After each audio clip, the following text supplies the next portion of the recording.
Welcome to the FMCG Guys, the podcast that dives into the innovation, strategy, and trends shaping consumer goods and retail in Europe and beyond.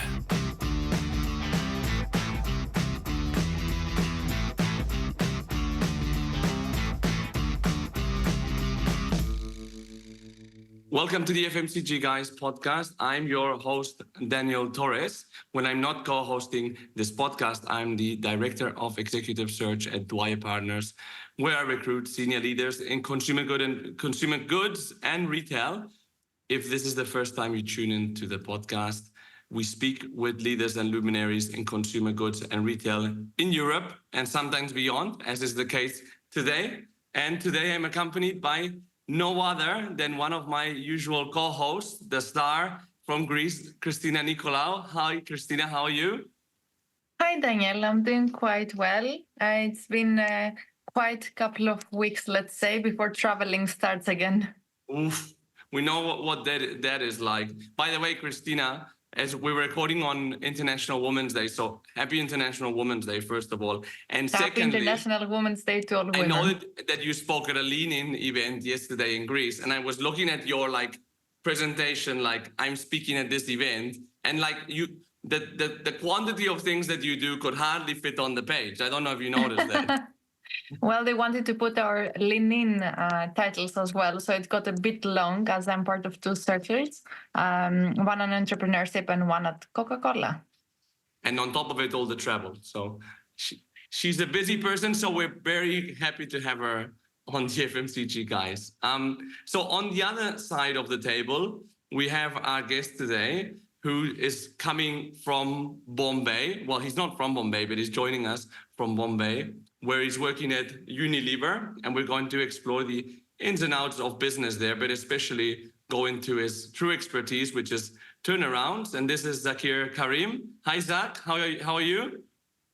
Hi, Daniel. Hi, Christine. And Christine, also from my end, happy International Women's Day. I'm very well. I'm very well. I'm enjoying the summerish winter of Mumbai for a change. So after 40 years in Europe, I'm enjoying a very nice weather in my life. Yeah, tell us about India, because I know you were saying that you moved there in September, right? How is life there so far? Yeah, so I moved 6 months ago with my family, and it's been a life experience. It's a unique country, a very rich country from a cultural perspective. It's a very welcoming culture. So we felt that we are welcomed.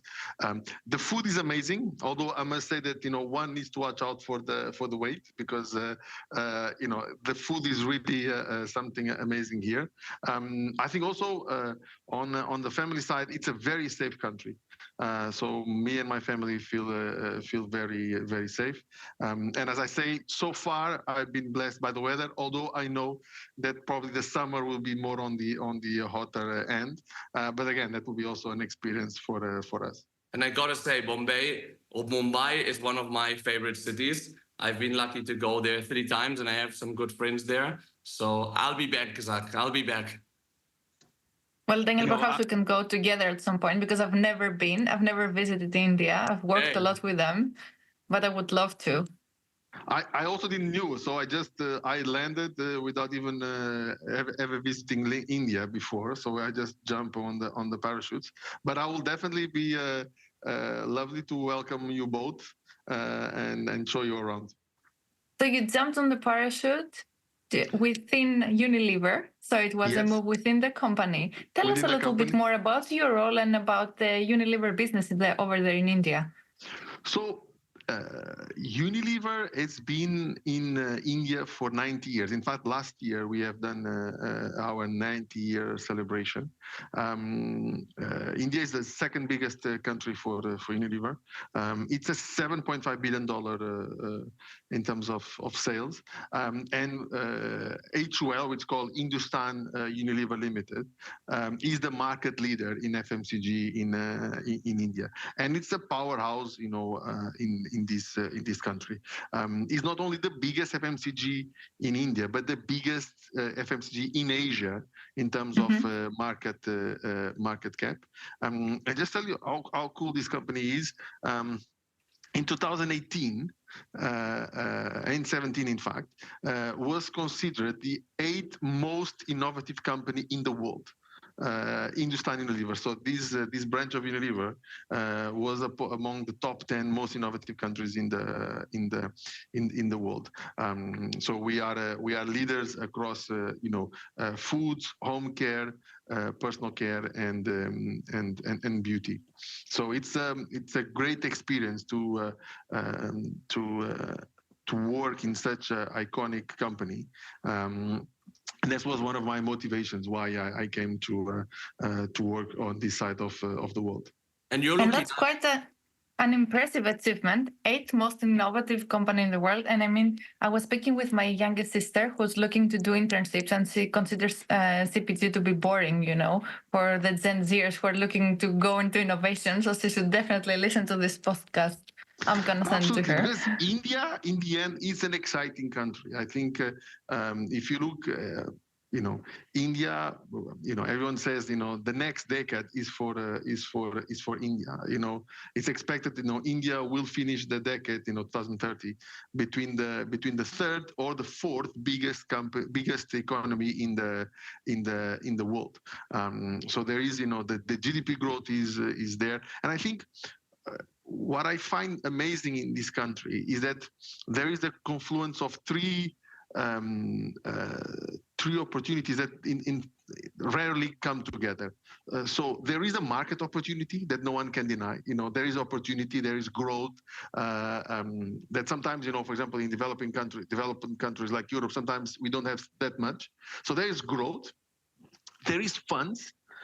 Because not only private sector, but also the government is investing a lot in infrastructure and really dialing up the economy. And then you have talent, but really skilled, smart talent. So this is really when opportunity meets investments, meets capabilities in terms of people. So therefore, magic can happen. Yeah, and tell us specifically about your role at Unilever, Hindustran Unilever. Yeah, so I joined 7 months ago, as I said, and today I'm the general manager for the functional nutrition South Asia. So my scope is slightly bigger than Asia. It's South Asia, which for us include Pakistan, Bangladesh, Nepal, and Sri Lanka.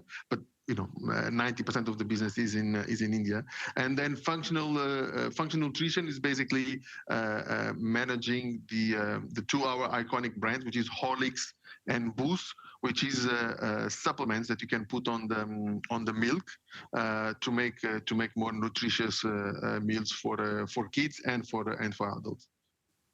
And you've been working in Europe mainly, right, in the past. So what differences do you see? And I mean, from one side, culturally now working with people in India, but as well as in terms of the market. And I know that the go-to-market and establishing distribution might be a lot more challenging in that side of the world. So one of the reasons I came here was exactly to experience this. In Europe, we are most accustomed to what we call modern trades. So supermarkets, hypermarkets, organized chains. In this part of the world, 70% of the business is still made on mom and pop shops. So there. Getting the distribution, getting the route to market to reach to those outlets is a key job. You need an army of people and really organized to really reach there. But also, the good news is also modern trade. Supermarkets and hypermarkets are also growing in India, and e-commerce is also gaining very, very well expression. So in fact, in India, you can almost experience the both sides of the trade spectrum, from the smallest shops that can only carry a few number of SKUs, and the price point need to be very, very narrow, to the most bigger shops when the assortment is there, when it's more about services and really providing a great experience for the shopper. And it's interesting now, because I think that what we're seeing now is that there's an interesting confluence between digital, which is the most advanced, and then independent mom and pop stores, right?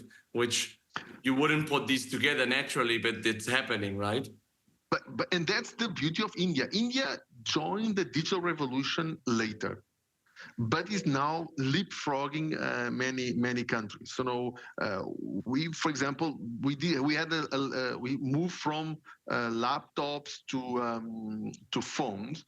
The Indian economy moves straight to the smartphones. The reach of broadband here, it's very, very high. The number of people who now have electronic wallet, it's on close to a billion people. So today you go to a small mom and pop shop, you can pay with your phone and a QR code. So there's no more exchange of money. It's safer for the shopper. It's way safer for the merchant, and everything becomes quite seamlessly. So in that sense, I think India is revolutionizing, how digital can really help to transform an economy. Yeah, no, super interesting, and definitely one will be watching, and I think creating more content around the Indian FMCG market. Zach, tell us a bit about your background, because you're from Portugal originally, and that's where you started your career. But actually, your name doesn't sound very Portuguese. So tell us a bit about that. So it's a funny story, because my grandparents are from India. So my grandparents are from India. Then they migrated to Mozambique. So my parents were from Mozambique, and then because of the war, they migrated to Portugal, and I was born in Portugal. And the funny story is even that my daughter was born in the Netherlands. So 4 generations, four countries, and I always joked. And that's life has these funny things. I always joke that my grandchildren will go back to India, because if you look at the map, India, Mozambique, Portugal, Netherlands, it's almost like you're doing a circle. Yeah. But basically, I speed up the agenda. So I was born and raised in Portugal. And then, I did my studies in IT and business. I always thought, I was going to do for consulting. So I did 1 year of consulting for Deloitte, when I realized I didn't want to spend my life in front of the computers. Today I do, but there is people from the other side. And then is when I joined 19 years ago, Unilever in Portugal, and basically started my career in FMCG. So that's. And you went from computers to marketing, right? Yes, indeed. So it really proves that anyone can do marketing. It's just more common sense, or at least be more tuned for what the consumers really want. For what it's worth, you're speaking to someone who studied architecture, so I'm completely behind that statement. So you started in Portugal, and at some point you decided that you want to go international. You said your daughter was born actually in the Netherlands, and from there even to go to the other side of the world and move into Asia. So what prompts you to say that now it's time to actually move to another country? So it was funny, because first 8 years of my career, I stayed in Portugal. So I started as assistant brand manager, did several roles, brand manager, marketing manager, and then I was head of personal care for Portugal. And I had friends saying, Zach, why you are afraid of going international? And I said, no, I'm not afraid. I'm just waiting for the right timing. I always thought that, when you go abroad, one is a key decision, and probably the most hardest decision. Once you go once you leave the comfort of your home, of your family, of your friends, then moving on, it's easy.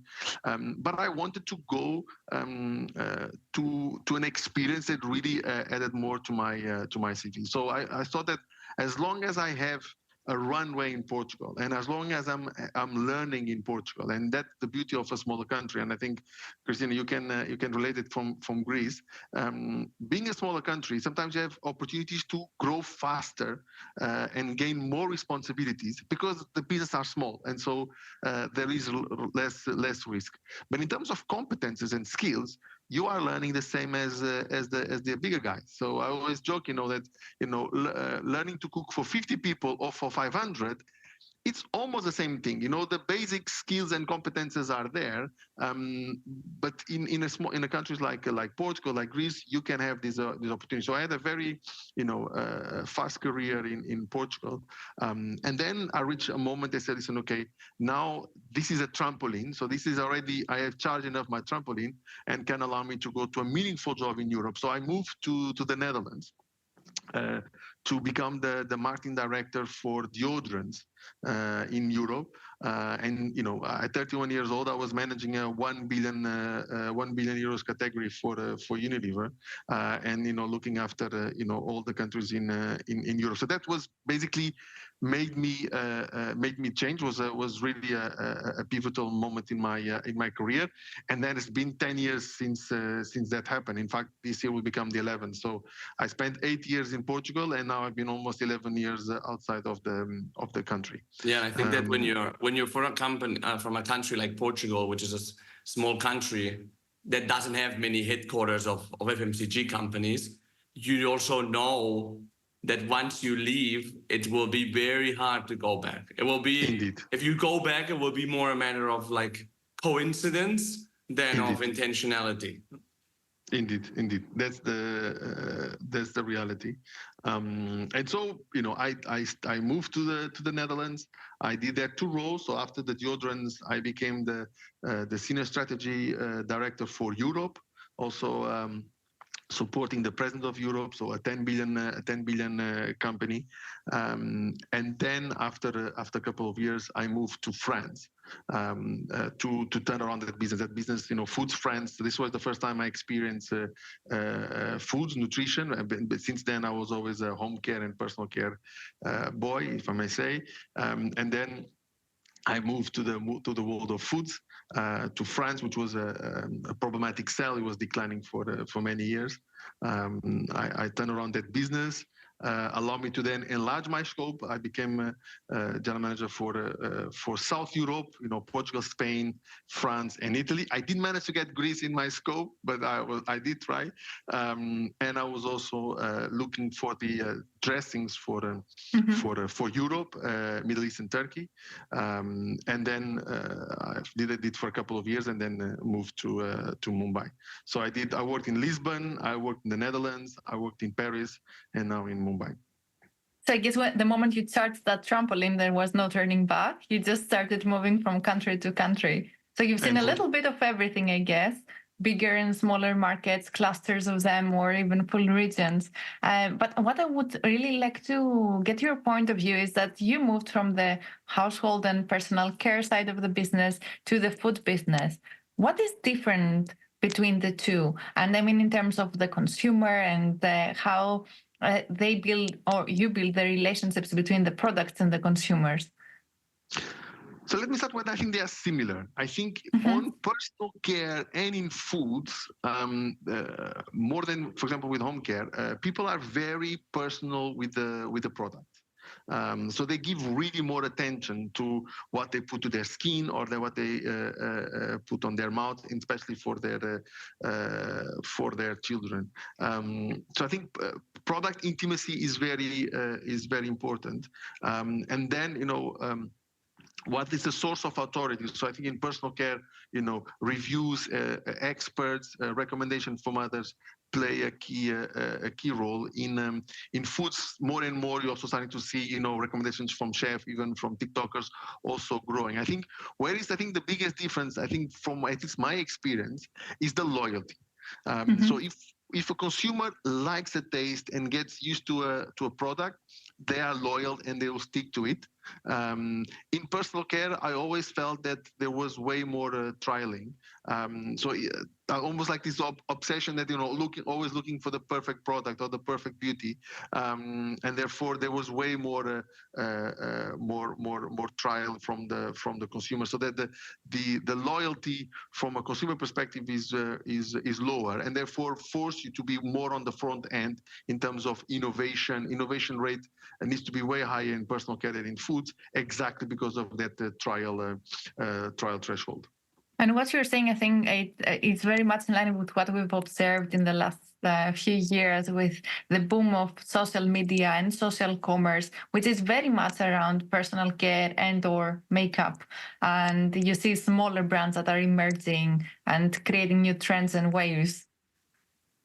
Absolutely. So I think you also see that a bit in foods, but in personal care and beauty, you see exactly that. Beauty is small is beauty, in fact, and therefore anyone can disrupt, and you can create a niche of a niche. Because basically, there's always a space for one more, especially when there is always appetite to say, let me try a new thing, let me see this is better or not. Yeah, and something that you've mentioned that I want to know more about is turnaround, Zach. So I know that that's been like a constant in your career. Maybe we can start by defining what a turnaround actually is in an FMCG business. So it started in my career, not by preference, but by life. So I think for me, turnaround is when a business is struggling for a couple of years, both declining in sales and or declining on market share, and basically needs a reset, needs some kind of intervention to put it back to growth. My first experience was in Portugal. When after a stint in laundry, deodorants, so when the first time I experienced personal care, it was a key sell for Portugal and was declining for a couple of years. I took that business, turned around in the first year. So in the first year, it became the fastest growing sell in Portugal. The company then almost saw me as a firefighter. So hair care was another problematic child. It was declining for 10 years. I took over on top of my responsibilities with deodorants, and thankfully, me and the team managed to turn around the business. We turned around the Clear brand, Linique brand, and also when we acquired Tresemme in Portugal, it was in dire straits. We managed to turn around that business, and when I became head of personal care in Portugal, personal wash was also a sale that was declining for 8 years, and I also managed to turn around that business. And then most recently was the Amora business in France, in the food brands, that was declining for 5 years. That was for me probably the most. The one that gave me more joy, because it was the most declining sale in Unilever globally. So it's a very big sell, and it was declining very heavily. And have the possibility to turn around that business really gave me great joy. Mm-hmm. And when it comes to turnaround, so you mentioned like 4 in a minute. What does a turnaround actually look like? Like, what is the pattern behind it in terms of people, process, product, etc.? Maybe you can accompany it with an example. So after I've done a couple, people start asking me, what is the formula? And when I started to look back, I synthesized, again, this is my background of IT coming along. I said to my team, I think the formula is, you open brackets, talent plus strategy, you close brackets, times execution. So talent plus strategy, close brackets, times execution. And if I see, if you talk about talent, for me, talent is the people you have. And I think that starts from the talent. As a leader, you are as strong as your team. I'm one man, I'm one person. And therefore, I can only act through others. So I always believe it's the team who makes the leader, and not the other way around. So the strength of that team, the talent, the talent that you have there. So you have to have the right people. But also in my definition of talent, I also put it the way we organize. So if you look at a football game, you have 11 players. You can do 4-4-2, you can do 3-5-2. You have the same 11 players. And you can distribute them in different ways. How you distribute them, how you assign different responsibilities, how you create clear accountabilities. For me, it's key. Then strategy, really understanding, what are the key things we need to do, and most importantly, what we don't need to do. So what strategy is more deciding what not to do than the other way around. Is really to make decisive choices. And then when I say times execution, it's really making, it's really, do we have the right products? Do we have the right communication? Do you have the right route to market? Everything can be improved. Even if I always said, even if it's 1%, it will compound over time. If we have the great people, the great strategy, but execution is poor, that's why I always put multiplication, because if it's zero, in the end, ends up with zero. And so in every job I had, luckily this one is not a turnaround, it's more accelerating growth, but I was using the same. It's always saying, I always obsession, do I have the right team, the right setup? Do I have the right strategy? And then, be obsessed with execution, because in FMCG, execution is key to win. Yeah, I just want to mention, I feel like in FMCG companies across, everybody's obsessed with execution. Like the way that you go into a supermarket to shop, it's like impossible not to keep on touching on the shelves and making sure that they are perfect, right? So that's kind of like the obsession with even the smallest part. And I love the simplicity of the formula, right? But I guess when it comes to actually implementing it, it's not easy, because you need to take people with you. You need to be able to influence them and engage them throughout the process. So in your experience with all the turnarounds you've done, how do you take them with you? And how do you get them to perhaps even say that the way we've been doing things so far has not brought the results we wanted, so we will try something new? So I think the first point is belief. So I'm always an optimistic that in every turnaround people say, but can we? I said yes, I truly believe we can turn around this business. So I think first the leader needs to believe, and you need to exacerbate this belief, so that people say, no, if he believes, we maybe he's seeing something that we are not. So I think believe is the first, because if you don't believe, there's nothing, there's no hope. So I think that's first. Second is really take him to the journey. And one of the things I like, and I think it's almost my I would say my handicap, is I always use analogies. Mm-hmm. And so I take him to the journey. And for me, the biggest analogy, and I even help the teams to process, is I always see the business as a patient, as someone which is sick. And so if you have, sales decline, brand power decline, market share decline, gross margin decline, I always say this is all symptoms. Our job as doctors is to find the root cause. Is to find exactly where is the bleeding, where is the infection. If you have a fever, I can give you some paracetamol, and the fever will go. But if the infection is still there after the medicine wear out, you have it again. So I said, listen, we need to find where this infection is before making any intervention. So it really comes to say, let's make a retrospective and understand, okay, go where, what is the data is telling us. And 9 out of 10, I must say, is going back to the basics.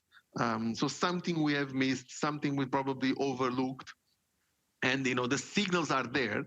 We just need to be a bit more open to see them. Also, I think there's also benefit that when someone comes from outside, you have the benefit of hindsight and say, listen, mm-hmm. If you realize that this is probably not giving the results you want, even the intentions were there, but the results were not there. So I think it's a time for change. If we keep doing what you're doing, you keep getting what you're getting. So therefore, the case for change are quite obvious. And I think the last point is really make it fun. I think enjoying the small victories. This is something I believe, because a turnaround, you won't see it overnight.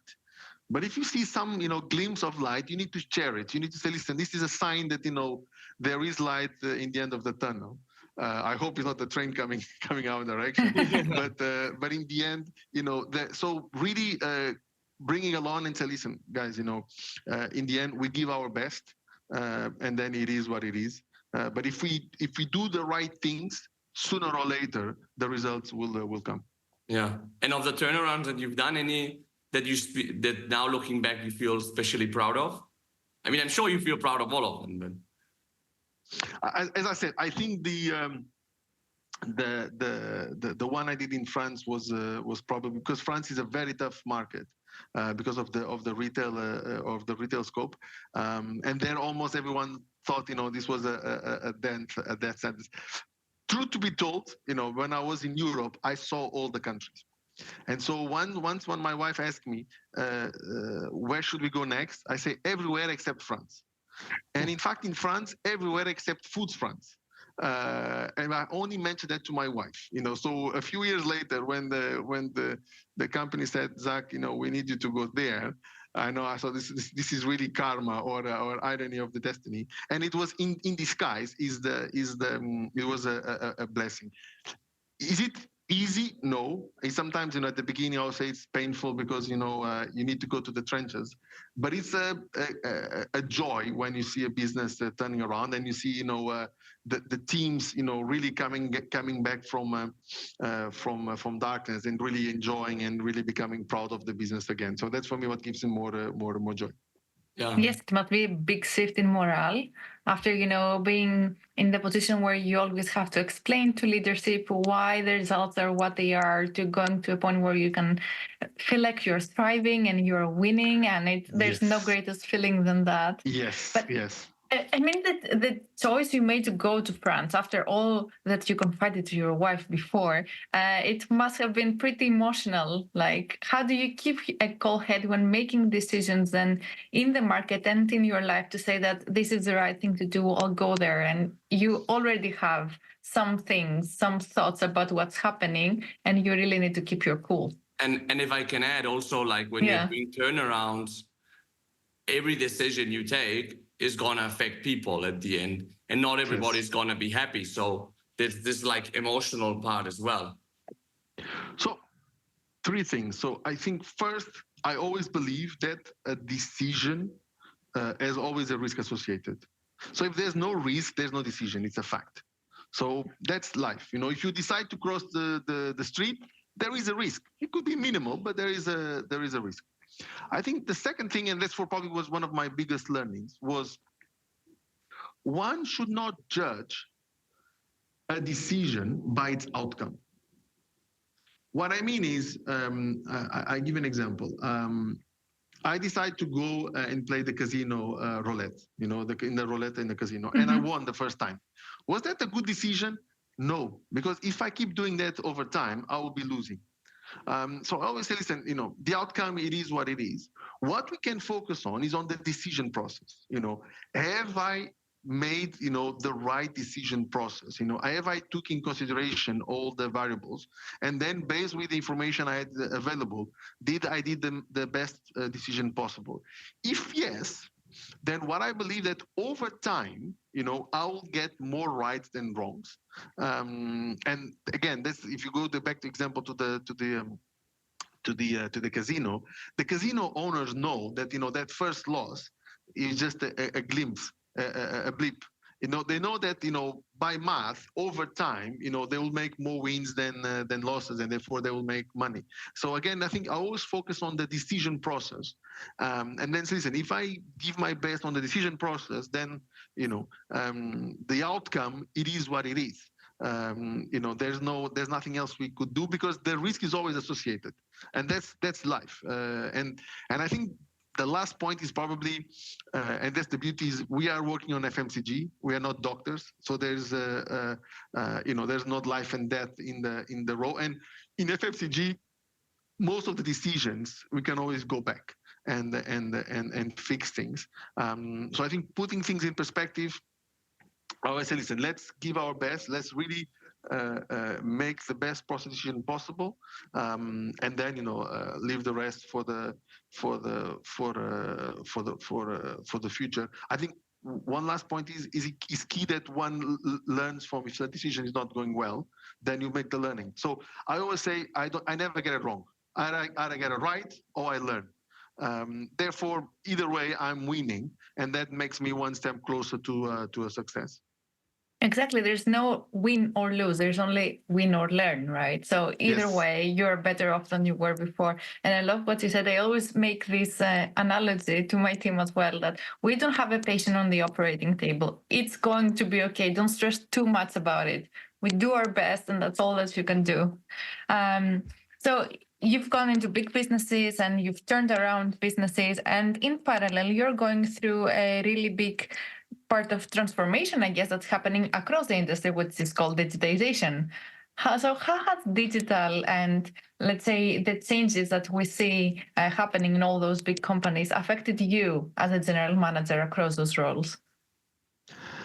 So I must say, from the day I start to today, the way we operate is completely different. So I think digital has really transformed end-to-end every step of the way. So if you talk about data analytics and business intelligence, today with digitalization and with you can get more information on real time. With more accurate, that can give you better, can help you with a better decision maker. If you look at supply chain, our supply chain is way more optimized today. Today you can use, digital, even AI, to help us with the demand forecasting. Which back in my days, it was a pain. Today you have computers helping you to this. You can really track inventory and sales on real time. How you sell it, e-commerce, online presence. When I started was inexistent. Today, if you're not winning on e-commerce, you are losing on a key channel of the future. How we advertise, from performance marketing, using digital to target. So we really can go from masses to really targeting and really be more sharp shooting, almost being like a sniper. Social media really change how people perceive and interact with products and with advertising itself. And even if you look at how we do innovation, even that got disrupted. So today, I must say, our R&D departments, they use AI tools to help them develop products. So they don't start from scratch. They start from a base that the system will give them to say, if you want to deliver this is most likely the solution. And then, they take these and they start tweaking it. They never give it one answer. It'll be something close by. But then, they don't start from zero; they start from mile 90, and therefore they need to tweak the last point. And again, I think one last point is how we work. A few years ago, this meeting could have been possible. So how we work, today we are not bound by location. You were saying that you are lucky now that you go abroad by staying in Greece. This is one of enable to access talent, access teams, really build collaboration beyond geography. It's something that really was a big unlock with digital. So across the board, it's really a transform. And as a leader, my key job is really to keep up the pace and really keep learning, because my biggest fear is that I can become obsolete overnight, and therefore there's always this learning how I keep my edge and I keep following the trends, because if not, one day you are missing the train. Yeah, no, absolutely. And that's something that I think we should all do. I think it's something that everyone should do, regardless of digital transformation, is to constantly be retraining and so on. I mean, and that's a great thing about the corporate world, that it's set up in the way that the idea is that you rotate roles every 2, 3, 4 years, right? Talking about rotation, Zach, so you've rotated a lot in your career. You've done very interesting stuff. And if you went back to the very beginning as you were graduating, what would be that one piece of advice, and only one piece of advice, you would give yourself? If I need to be honest with myself, I would say have confidence in your abilities, but recognize there is always room for improvement. I must say, at the beginning of my year, I had very success in the early years. So I was young, I was maybe feeling a bit cocky, but in reality, there is always room for improvement. So you know your strengths, but don't let them outshine you, and really be humble to say, listen, there is always room to you're never good enough. There's always room to improve on that sense, and that probably will have saved me a few headaches back in those days. And probably maybe your managers as well. Indeed, I did learn my lessons. But it took me a while. Wow, it's better to have to calm someone down than to have to tone them up, I think, as well. So indeed. So Christina, what a conversation! I have a full page here of takeaways. We'll try to summarize. You have one. I have four. You have four. Okay. Well, you start. What are your key takeaways from this? Well, first of all, it's been a very interesting conversation. And I think starting from the beginning, just talking a little bit more about India, it's one of the geographies that I feel our listeners are very keen to learn more about. We need to go, Christina. We need to go. We definitely need to go. So that goes on bucket list. And I've really noted down the three opportunities that Zach mentioned on how in India there is the market for it. There is a lot of growth happening, but it is also combined with a lot of funds. We've also discussed in previous episodes about all the efforts also the government is making to build the infrastructure to enable growth acceleration. And on top of that, you've got great talent. So for sure, I believe it's a market that we're going to be discussing about a lot more in the next episodes. For sure. Yeah, and then also mention Hindustran Unilever as what a powerhouse, 8th most innovative company in the world, biggest FMCG company in Asia, and it's part of Unilever. So sometimes maybe that misses the eye. Also about India, the fact that 70% of retail is still mom and pops. Bet you can pay with your phone and a QR code in these little stores, which is something I haven't seen here in Barcelona. So that's very interesting. It is very interesting. And I think it's also part of the infrastructure conversation, right? I think that we had mentioned before in another episode as well that mobile internet is very cheap in India. People have access to it. So we need to always remember that access to technology is the first step in order to be able to then use it into business. And I think it's evident across different business leaders that we've been speaking with. Yeah. And by the way, as someone with a foreign mother, my mother's from New Zealand, which is literally the other side of the world from here. I'm always curious about people with interesting backgrounds. So, Zach, I loved your story about your family being originally from India, then migrating to Mozambique, and then going to Portugal, which was obviously the metropolis of Mozambique. But it's a very interesting story. What about, Christina, the difference between food and personal care? I think I learned a lot on that one. I think that there's more than meets the eye, no? Absolutely, there is. The consumer and the shopper can be quite different, but also similar in some ways, right? So yes, people might be very keen to be, let's say, more intimate on their decisions compared to household items. Perhaps you don't care so much what you're washing your clothes with, but you do care on what you're putting on your face, on what you're serving to the people that you love, right? But with personal care, people will be much more interested to follow new trends, to be influenced, to listen to opinions and try new things. So that's why we see all those emerging brands. While in food, there is a lot more loyalty. I guess as a brand, it's way better to be a leader in food because then you have a stronghold that you can use. While being a leader in personal care means that you always need to look out for all the challengers that might emerge also now from a variety of different channels. You see a lot of brands being built on TikTok. Yeah, I know, absolutely. And that's why there's probably more indie beauty brands than indie food brands, right? And in the food space, it's in pretty specific categories like energy bars and stuff like that, where we see like new brands coming in, but not so much in the other parts of the supermarket. Exactly. Turnaround, which was one of the big topic. I like the fact that there's like that Zach has you have a I don't know if to call it systematic way of approaching it, but talking about like the talent time strategy in a parenthesis times execution, in which nothing can be zero, no? Because if something is zero, Sorry, it Daniel, you got the math wrong. It's talent plus strategy times execution. Sorry.